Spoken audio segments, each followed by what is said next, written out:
laki-laki yang tidak pernah membeli tiket lotre. Namun, karena ucapan pemilik toko, dia masuk ke toko lotre. Kalau tidak mau beli, cepat pergi. Laki-laki itu tidak marah setelah mendengar hal itu. Dia hanya menggelengkan kepala setelahnya. Laki-laki itu kemudian melangkah masuk ke dalam toko lotre. Dia mengeluarkan seluruh tabungannya, yaitu 500 yuan. Dia membeli semua tiket gores yang ada di depan pemilik toko. Pemilik toko berpikir bahwa ucapannya benar-benar ampuh. Lagi-lagi, ada seseorang yang terjebak. Dan dia bahkan yakin bahwa laki-laki itu akan kehilangan semua uangnya. Namun tindakan laki-laki itu selanjutnya justru membuat pemilik toko terkejut. Terlihat laki-laki itu menggunakan alat penggaruk. Dengan percaya diri, dia menggores tiket pertama. Setelah lapisan tergores, jumlah 1000 yuan terlihat sangat jelas. Pemilik toko melihatnya dan tersenyum mengejek. Dia hanya menganggap bahwa itu kebetulan. Dia sama sekali tidak menganggap serius.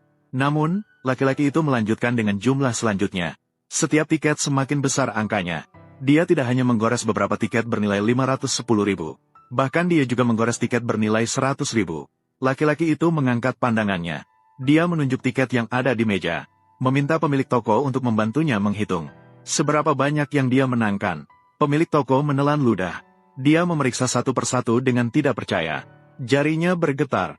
Kemudian dia tiba-tiba menatap ke atas. Suara itu penuh dengan keheranan yang tak tertahan. Ia berteriak kepada laki-laki. Kerumunan yang hadir bersorak. Mereka semua mengungkapkan ketidakpercayaan. Namun, mengapa laki-laki itu bisa dengan mudah memenangkan 1 juta? Ini harus dimulai dari pagi ini. Ternyata hari ini ia melamar pacarnya. Ia sengaja mengambil cuti setengah hari. Ia membeli sekumpulan mawar dan bergegas pulang. Namun, saat ia baru masuk pintu, ia melihat pacarnya berduaan dengan seorang pria asing. Pacarnya tidak menunjukkan sedikit pun penyesalan. Bahkan ia mempermalukan laki-laki itu lebih lagi.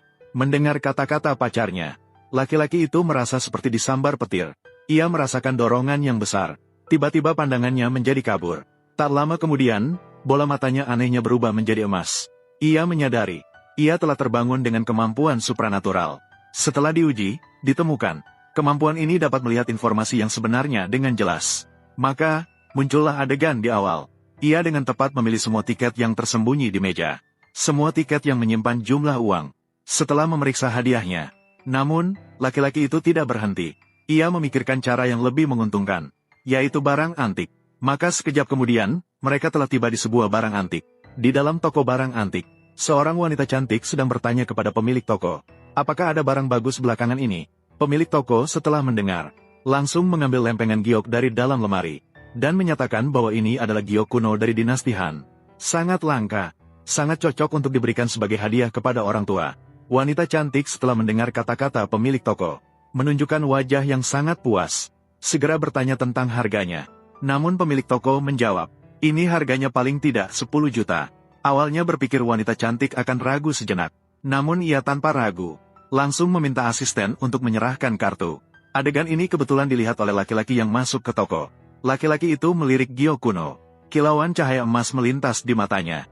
Deskripsi atribut lempengan giok muncul dengan jelas. Barang tiruan modern. Biayanya 100. Dan teknik membuat usangnya buruk. Dia kemudian melihat wanita cantik, mengetahui bahwa dia adalah putri konglomerat Heng Fu. Memilih hadiah ulang tahun ke-80 untuk kakeknya. Laki-laki benar-benar tidak suka dengan trik menepong seperti ini. Kemudian menghentikan wanita cantik. Lempengan giok ini palsu. Wanita cantik segera meminta asistennya untuk mengambil kembali kartu itu. Tapi dia mulai meragukan kata-kata laki-laki itu. Sementara itu, pemilik toko di samping juga dengan marah menuduh laki-laki. Dia bahkan mengatakan bahwa lempengan giok ini adalah harta karun tokonya. Jika laki-laki itu mengacau, maka dia akan mencari seseorang untuk memberi pelajaran padanya. Tapi bagaimana pemilik toko bisa tahu? Tindakan laki-laki selanjutnya akan membuatnya sangat menyesal.